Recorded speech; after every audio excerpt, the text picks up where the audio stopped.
6 months after Jake's final address to the Galactic Council, the galaxy had transformed beyond recognition. The massive Zelkari war fleet that was supposed to crush the rebellion found itself facing empty space instead of enemy forces.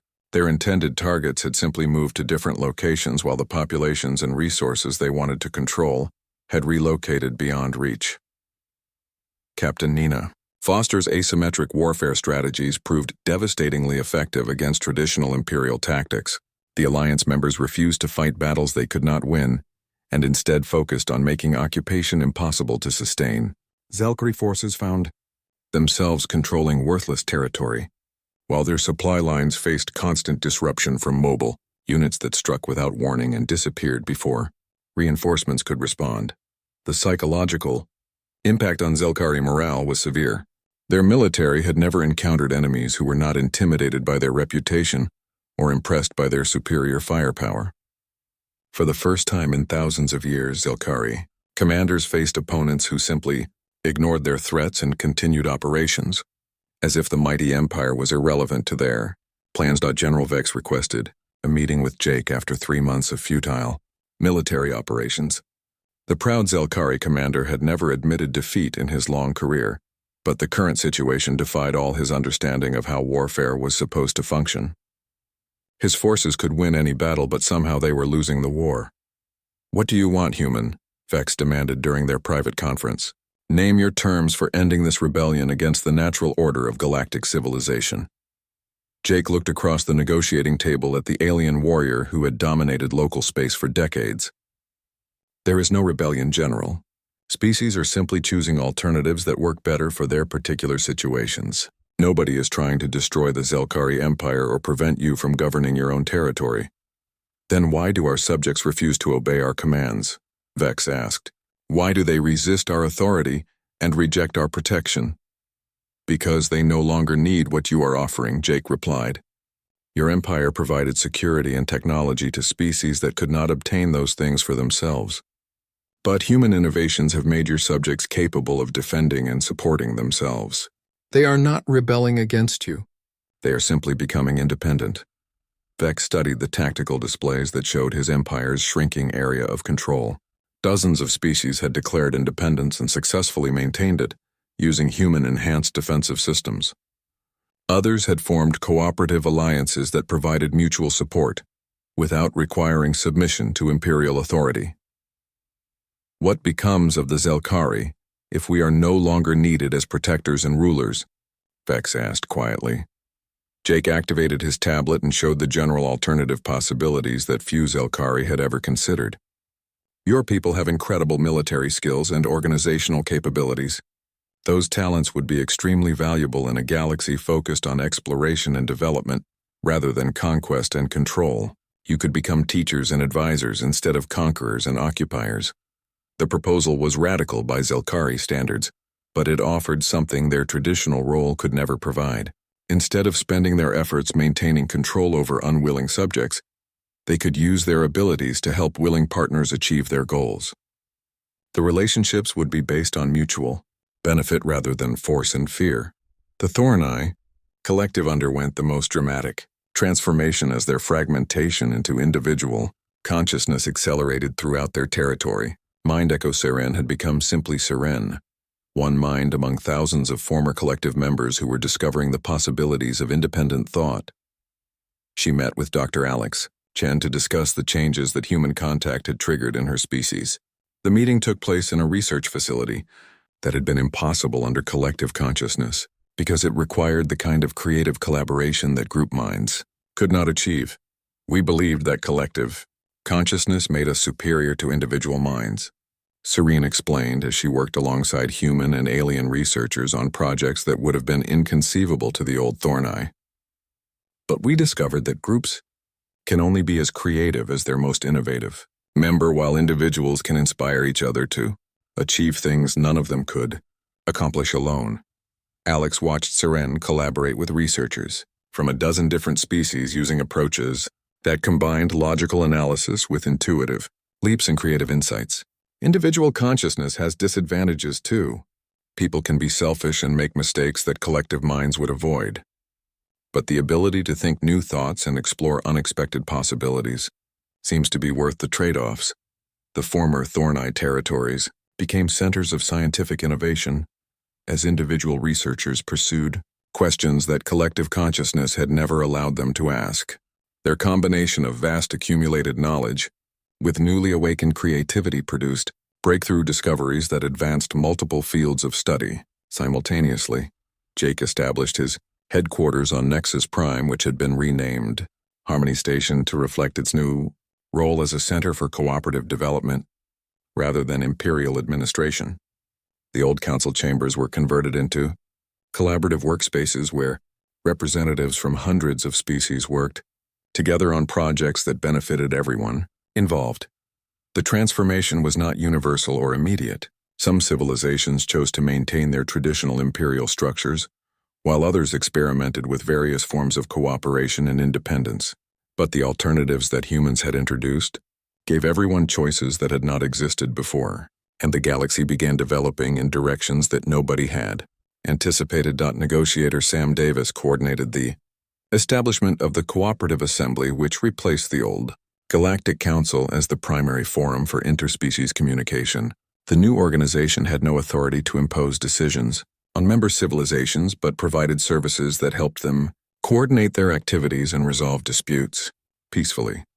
The Assembly operated on principles that would have seemed impossible under the old imperial system. Membership was voluntary and could be withdrawn at any time. Decisions were made by consensus among affected parties, rather than by majority vote or superior force. Resources were contributed based on ability and benefit, rather than tribute and taxation. Dr. Alex Chen led a joint research initiative that included scientists from over 200 species working on projects that advanced everyone's capabilities simultaneously. The diversity of perspectives and approaches produced innovations at a rate that no single civilization could have achieved working alone. The key insight was that different forms of intelligence could contribute unique capabilities to collaborative efforts. Collective minds excelled at storing and processing vast amounts of information. Individual consciousness provided creativity and innovation. Hive minds offered perfect coordination for complex tasks. Machine intelligence contributed computational power and logical analysis. Agent Roy Kim established the Interspecies University, which became the galaxy's premier center for learning how to think across cultural and biological boundaries. Students from throughout known space learned to understand alien perspectives while maintaining their own cultural identities. The university's most popular courses taught human thinking techniques to other species, while humans learned to perceive reality through alien senses and cognitive structures. The exchange of mental approaches accelerated innovation and understanding in ways that traditional education had never achieved. Jake spent his time traveling between different worlds and civilizations to observe how human innovations were being adapted to local conditions and needs. Each species had developed unique applications of basic principles, and many had discovered improvements that Earth's original researchers had never considered. The galaxy was becoming more diverse and creative rather than more uniform as different civilizations explored the possibilities that cooperation and independence offered. Instead of convergence toward a single optimal solution, the new system encouraged divergence into multiple approaches that could be tested and refined through voluntary interaction. Standing in his office overlooking Harmony Station's main concourse, Jake watched beings from hundreds of species work together on projects that would have been impossible under the old imperial system. The rigid hierarchies and ceremonial displays had been replaced by practical collaboration focused on achieving results rather than maintaining status. A young journalist from the former Zelkari territories asked him how humanity had managed to overthrow empires that had dominated the galaxy for thousands of years. Jake considered the question carefully before providing what had become his standard response to such inquiries. "We did not overthrow anything," he said while gesturing toward the bustling activity visible through his office windows. "We simply showed people that there were different ways to think about old problems. Sometimes the most powerful force in the universe is not a weapon or a technology, but a new idea whose time has come." The first liberation of Zelkari territory happened so quietly that nobody realized what had occurred until it was already complete. The hegemony of Chris used Jake's tactical recommendations to reclaim 3-star systems that had been under Zelkari control for over 2,000 years. Instead of direct military confrontation, they simply made occupation too expensive to maintain. Commander Lisa Park led the operation using principles that no military academy had ever taught. Her forces avoided the Zelkari battle fleets entirely and focused on supply lines, communication networks, and resource extraction facilities. Every time the Zelkari sent reinforcements to protect one target, the hegemony struck somewhere else using mobile units that disappeared before enemy forces could respond. The genius of the strategy was that it required the Zelkari to spread their superior forces across dozens of potential targets, while the hegemony could concentrate their smaller units against specific objectives. Within 6 weeks, the cost of maintaining control exceeded the value of the conquered territories, and General Vex ordered a tactical withdrawal to more defensible positions. More importantly, the liberation was accomplished without the massive casualties that galactic warfare typically produced. The hegemony captured facilities rather than destroying them, and allowed Zelkari personnel to evacuate safely, rather than forcing them to fight to the death.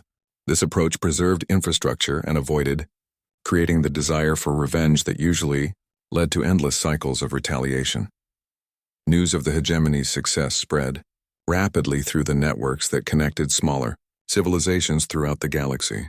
Species that had accepted subjugation as inevitable began reconsidering their positions. If the tiny hegemony could successfully resist the mighty Zelkari Empire, then perhaps independence was possible for others as well. Dr. Alex Chen's technology optimization program triggered an even more significant disruption as improved systems began spreading beyond anyone's ability to control. The modifications she taught were simple enough that local technicians could implement them using standard components available throughout the galaxy. More importantly, the principles behind the improvements could be applied to almost any technology with similar results. The Spiral Alliance was the first major civilization to adopt human-enhanced systems on a large scale. Their engineers took Alex's basic concepts and developed new applications that improved everything, from power generation to environmental controls. Within months, their colonies were operating more efficiently than civilizations with supposedly superior technology. Engineer Beth Turner arrived from Earth to help coordinate the expanding technology program. She established training centers on a dozen different worlds where local technicians could learn human optimization techniques and adapt them to their specific needs.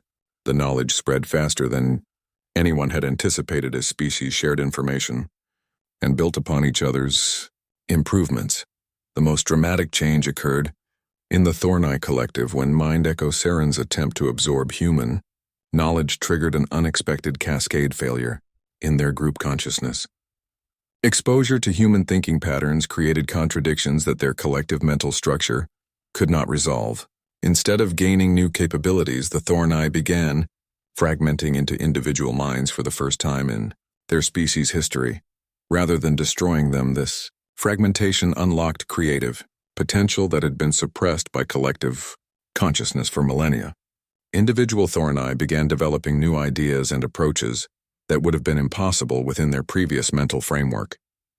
For the first time in thousands of years, Thorneye science began advancing in genuinely new directions. The transformation was painful and confusing, but also liberating. Former collective members discovered that individual consciousness allowed types of thinking and creativity that group minds could never achieve. Many became the galaxy's most innovative scientists and artists as they explored possibilities that had been closed to them for their entire species' existence. Negotiator Sam Davis joined Jake's team to help manage the political chaos that human innovations were creating throughout the galaxy. He established communication networks between dozens of smaller civilizations and helped them coordinate their responses to pressure from the major powers. What emerged was an informal alliance structure that the traditional empires had never encountered. The alliance did not follow established patterns of galactic diplomacy.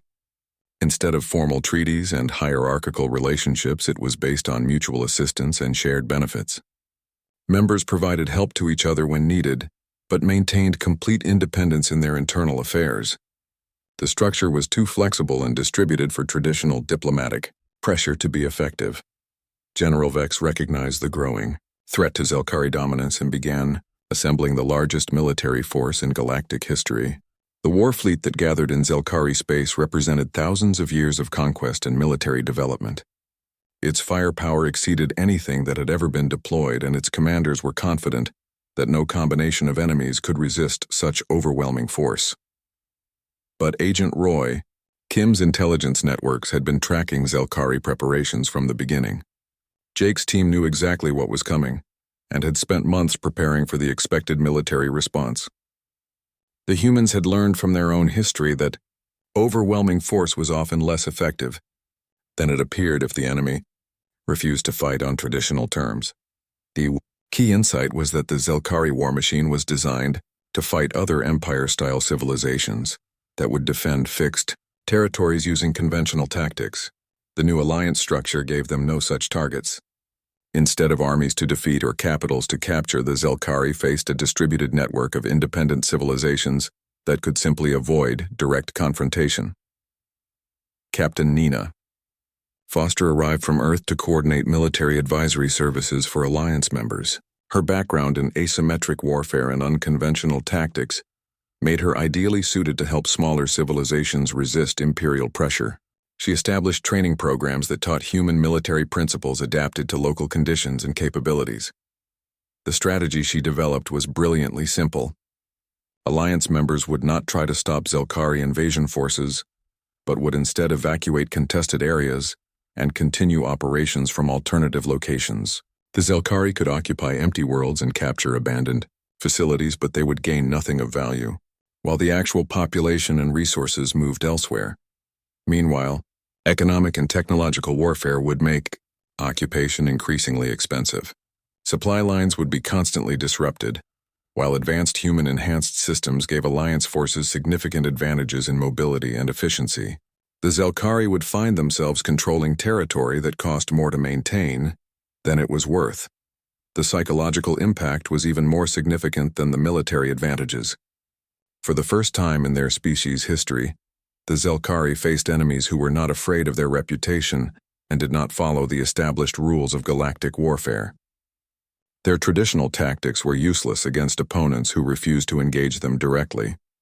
Jake realized that the situation had moved far beyond his original consultation proposal. What had started as simple technology and strategy sharing had become a galaxy-wide transformation that was challenging the fundamental assumptions of Imperial civilization. The old order was collapsing not because of military defeat but because alternatives had emerged that offered better solutions to common problems. The Galactic Council called an emergency session to address the crisis but found that their traditional diplomatic tools were inadequate for the new situation. They could not negotiate with the Alliance because it had no central authority to make binding agreements. They could not threaten economic sanctions because Alliance members were becoming increasingly self-sufficient through human-enhanced technology. Most disturbing was the realization that their own subject species were beginning to question why they needed Imperial protection and guidance. If smaller civilizations could prosper and defend themselves using human innovations, then what value did the great empires actually provide to anyone except their ruling classes? Jake received reports from throughout the galaxy showing that the transformation was accelerating beyond anyone's control. Dozens of species were adopting human techniques and forming new cooperative relationships. Traditional imperial hierarchies were dissolving, as subject peoples discovered they no longer needed their overlords.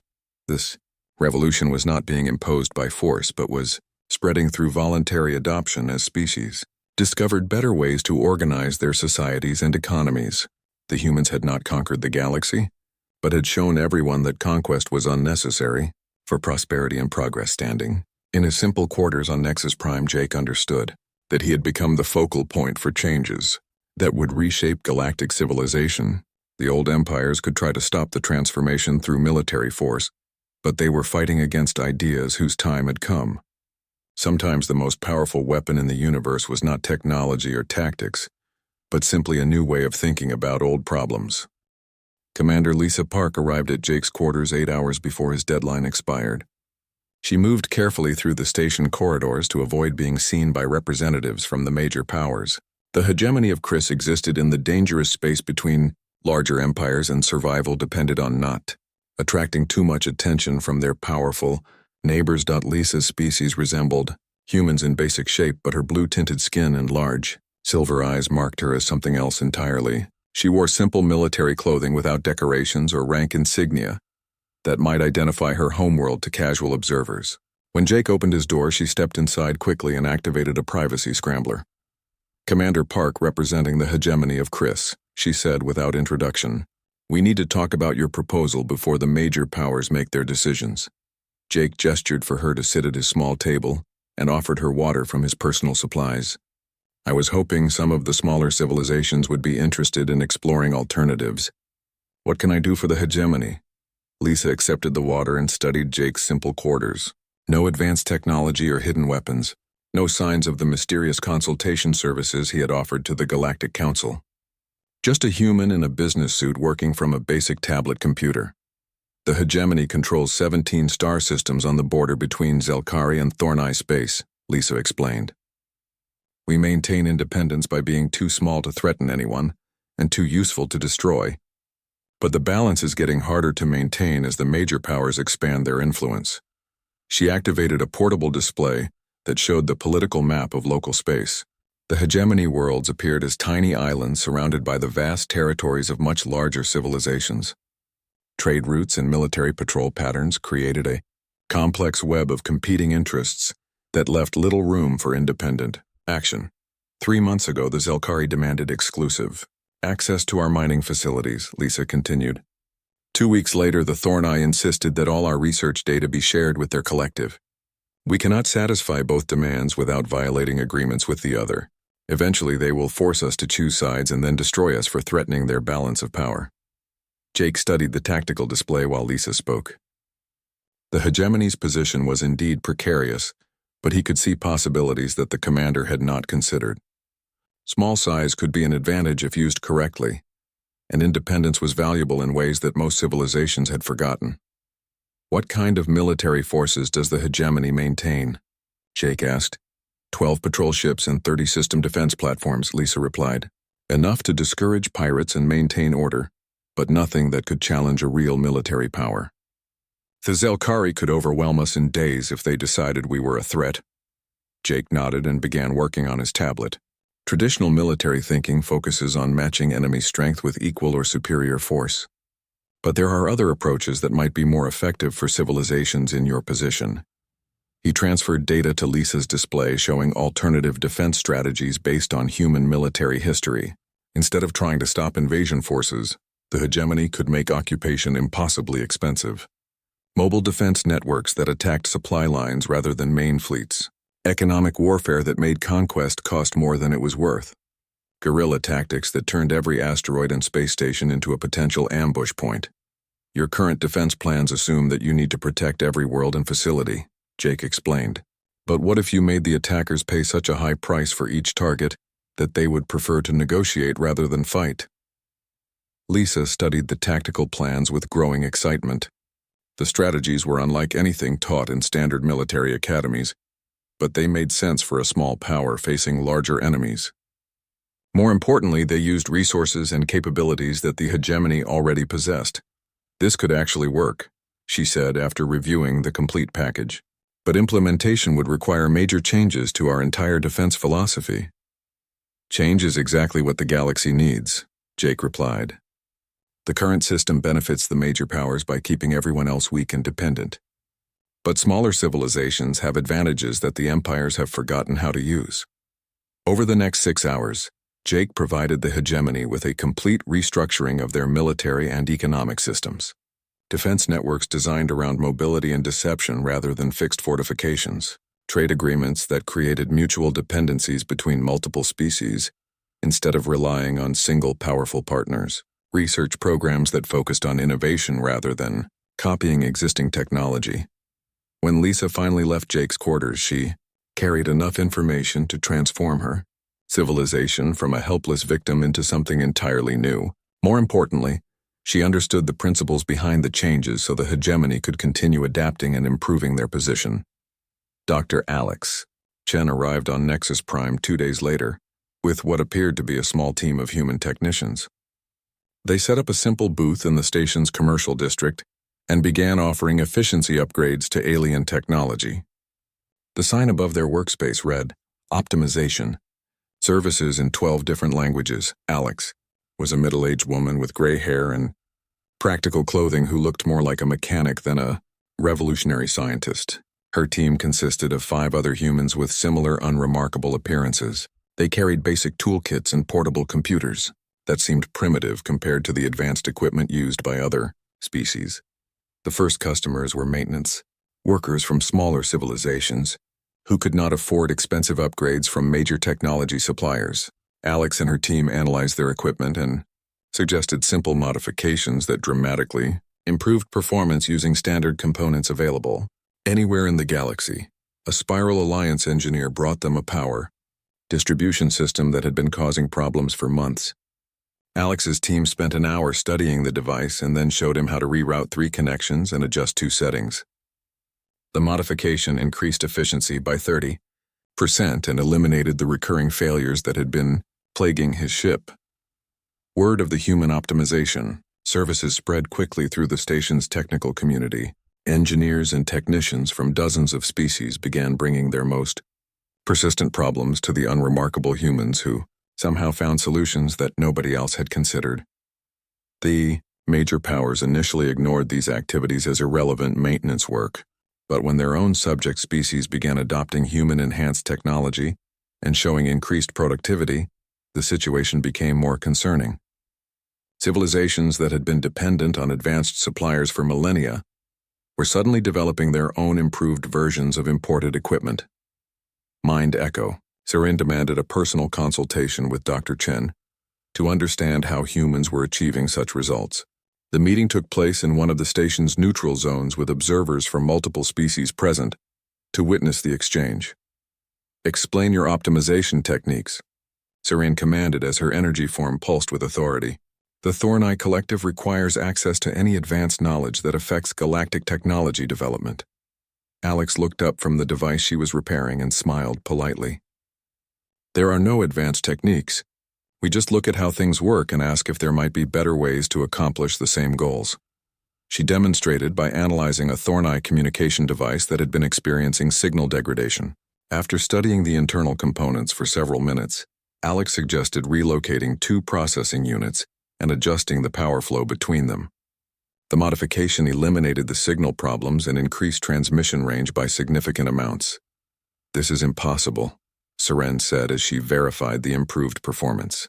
These components were designed by the greatest Thorneye engineers using mathematical principles perfected over thousands of years. The original design is excellent, Alex agreed.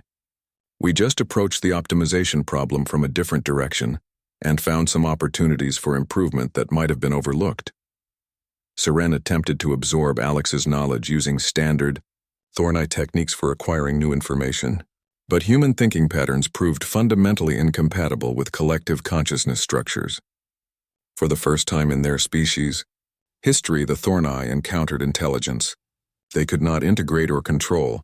The consultation revealed something disturbing about the relationship between advanced technology and innovative thinking.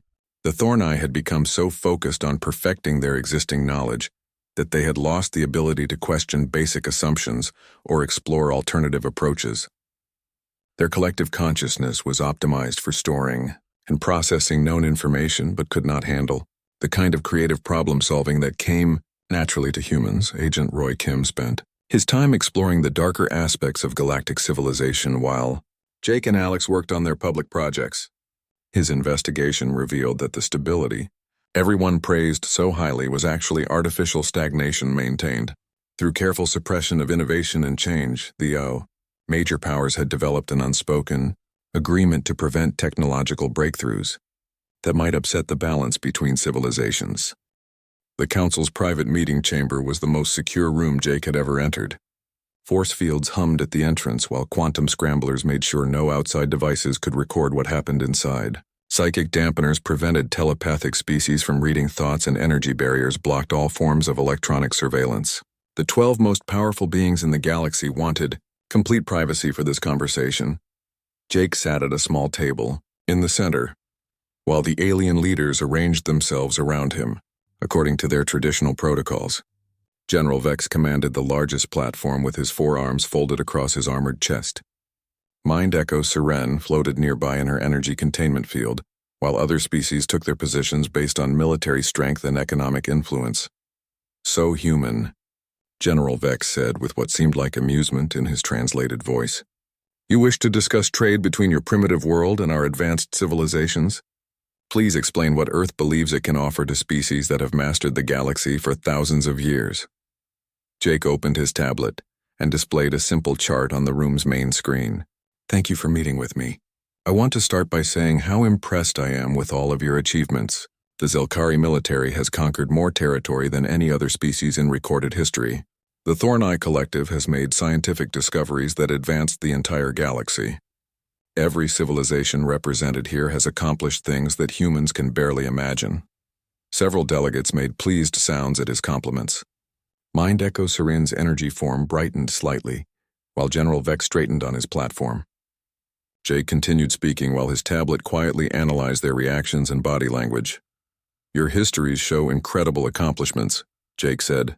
"The Zelkari conquered the Outer Rim territories 5,000 years ago, in a campaign that military historians still study today. The Thorneye developed hyperspace mathematics that made faster-than-light travel possible for everyone. The Helix Federation created the first stable wormhole generators. The achievements go on and on." He paused and looked around the room. "I do have one question, though. When was the last time any of your civilizations expanded into new territory or developed genuinely revolutionary technology?" The question hung in the air like an unwelcome guest. Several delegates shifted uncomfortably while others exchanged uncertain glances. General Vex was the first to respond. "The Zelkari military maintains the largest fleet in galactic history," he said. "Our territory spans over 3,000 star systems, and our armies have never been defeated in open battle." "That is very impressive," Jake replied. "But when did you last conquer a new system? Your records show the most recent Zelkari expansion was over 3,000 years ago. Since then, your borders have remained essentially unchanged." Mind Echo Serene's energy form flickered, with what might have been irritation. "The Thorneye Collective has perfected the sciences of physics and engineering. Our knowledge surpasses all other species in complexity and depth." Jake nodded respectfully. "Your scientific achievements are remarkable. However, your research databases show that the last major breakthrough in Thorneye science occurred approximately 4,000 years ago. Since then, your work has focused on refining existing knowledge rather than discovering new principles." The room fell silent as Jake's words sank in. Other delegates began checking their own records and realizing the same pattern existed in their civilizations. Expansion had stopped. Innovation had slowed to almost nothing. The galaxy had reached a state of stable stagnation that everyone had accepted as normal. "What exactly are you suggesting, human?" asked Commander Eric of the Spiral Alliance. His species looked like walking trees with bark-covered skin and branch-like arms. "Are you claiming that our advanced civilizations have somehow failed?" Jake shook his head. "Not at all. Your civilizations have achieved stability and prosperity that humans can only dream about. But I think you might be interested in seeing some alternative approaches to common problems." He touched his tablet screen, and new information appeared on the room's display. Detailed tactical analyses of every major military engagement fought in the galaxy over the past century filled the air with three-dimensional battle maps and statistical breakdowns. "These are complete analyses of recent conflicts between various species," Jake explained. "Our computers have identified patterns and inefficiencies that might be addressed through different strategic approaches." General Vex leaned forward to study the tactical displays. "How did Earth obtain classified military information from battles fought across the galaxy?" he demanded.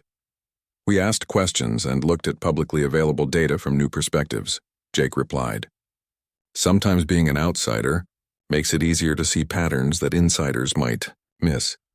The battle analyses showed alternative strategies that could have achieved the same military objectives with significantly fewer casualties and resources. Supply line optimizations that would have cut logistics costs by enormous amounts. Tactical formations that could have broken enemy defenses in days rather than years." Mind Echo Seren studied the scientific data that Jake displayed next. improvements to existing Thornite technologies that would increase efficiency by substantial percentages, new applications for known principles that opened up entirely different research directions, theoretical frameworks that connected previously separate fields of study. "This is impossible," she said. "These modifications require understanding of advanced principles that your species has not yet discovered." Jake smiled and displayed more information. "We use the same basic principles that all of your species already know. We just approach the problems from different angles and ask different questions about optimal solutions." He showed them economic models that could increase trade efficiency between species, diplomatic frameworks that could resolve territorial disputes without military conflict, resource allocation strategies that could improve living standards across multiple worlds simultaneously. The alien leaders studied the data with growing amazement and concern. The solutions were clearly superior to their current methods, but they had never considered such approaches. More disturbing was the realization that humans had developed these insights using information that was already available to everyone. "What do you want from us?" asked Ambassador Keth of the Crystal Worlds. Her species resembled living gemstones that reflected light in constantly changing patterns. Jake closed his tablet and looked around the room. Earth would like full diplomatic status in the Galactic Council and limited access to hyperspace technology for exploration and trade. In exchange, we offer consultation services to any civilization that wants help optimizing their current systems and solving persistent problems. General Vex made a sound that the translator rendered as harsh laughter. "You want us to give you advanced technology in exchange for advice from a species that still uses chemical rockets." "Not give," Jake corrected. "Trade. We provide valuable services, and you provide access to knowledge and technology that helps both sides benefit from the exchange." Mind Echo Seren's energy form pulsed with different colors as she processed this proposal. "What makes you believe that advanced civilizations need advice from primitive humans?" Jake stood up and walked to the room's main display screen. "Because sometimes the newest student asks questions that the oldest teacher has forgotten how to answer. Sometimes being primitive means you have not learned that certain things are impossible." He touched the screen and showed them one final piece of data, a comprehensive comparison of galactic civilization before and after it reached stability, innovation rates, expansion rates, economic growth, cultural development. Every metric showed the same pattern of decline that had been gradually getting worse for millennia. "Your civilizations are not just stable," Jake said quietly. "They are slowly dying. You have achieved such perfect balance that nothing new can grow. You have become so advanced that you have forgotten how to advance further." The room erupted in angry voices and energy discharges as delegates reacted to his words. But Jake noticed that several leaders remained silent and thoughtful as they studied his data. "I am giving you exactly 24 hours to consider our proposal," Jake announced over the noise. "Any civilization that wants to explore new possibilities can contact me before the deadline. After that, Earth will consider other options for our future development." He walked calmly to the chamber entrance while chaos continued behind him. The force fields parted to let him pass, and Jake stepped back into the station corridor. Tomorrow he would learn which civilizations were ready to try something new and which ones preferred to continue their slow decline into irrelevance. Behind him the argument continued, but Jake had already achieved his real objective. He had planted seeds of doubt about the current system and shown them glimpses of what alternatives might look like. Now he just had to wait and see which seeds would grow into something bigger. Jake Morrison stepped off the transport shuttle and into the most impressive space station he had ever seen. Nexus Prime stretched out before him like a small city floating in the void between stars. The walls curved upward and disappeared into darkness above, while lights twinkled everywhere like stars brought inside. Other beings moved through the wide corridors, but none looked anything like humans. He adjusted his black business suit and picked up his single travel bag. The suit felt strange here among all the alien technology and creatures, but it was all Earth had sent him with. No fancy armor or glowing weapons like the other delegates carried. Just a man in a suit with a simple tablet, computer, and orders to represent humanity at the biggest diplomatic meeting in galactic history. The Galactic Council met here once every 100 years to discuss important matters that affected everyone in known space. This time, Earth had been invited to send someone to watch and learn, The invitation made it clear that humans were too new to space travel to actually participate in any real discussions. They could sit in the back and observe how civilized species handled galactic politics.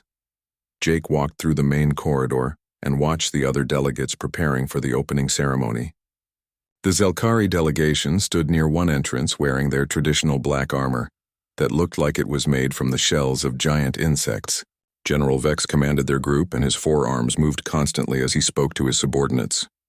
The Zelkari had conquered more star systems than any other species, and everyone knew their military power kept the galaxy stable. Near the center of the corridor floated the Thorneye representatives.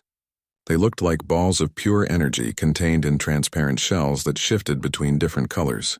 Mind Echo Saren spoke for their collective, and her voice came from speakers mounted on a hovering platform. The Thorneye controlled the hyperspace routes that connected distant parts of the galaxy, and their knowledge of advanced science made them wealthy beyond measure. Dozens of other species filled the space between these major powers. Some walked on legs like humans, while others floated or rolled or moved in ways Jake could not understand.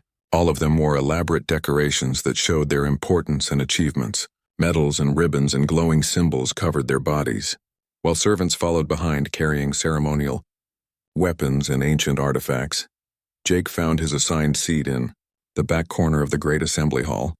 The chair was clearly meant for humans, since Earth had provided the measurements, but it felt small and plain compared to the raised platforms and floating thrones used by the other delegates. He sat down and pulled out his tablet while conversations continued around him in dozens of different languages. The opening ceremony began with traditional greetings from each major power. General Vex spoke first about Zelkari military achievements and their role in maintaining galactic peace through strength. His translated words echoed through the hall as he described battles won and enemies defeated over thousands of years.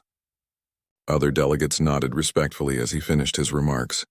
Mind Echo Serene followed with a speech about Thorneye contributions to galactic knowledge and their responsibility to guide younger species toward enlightenment.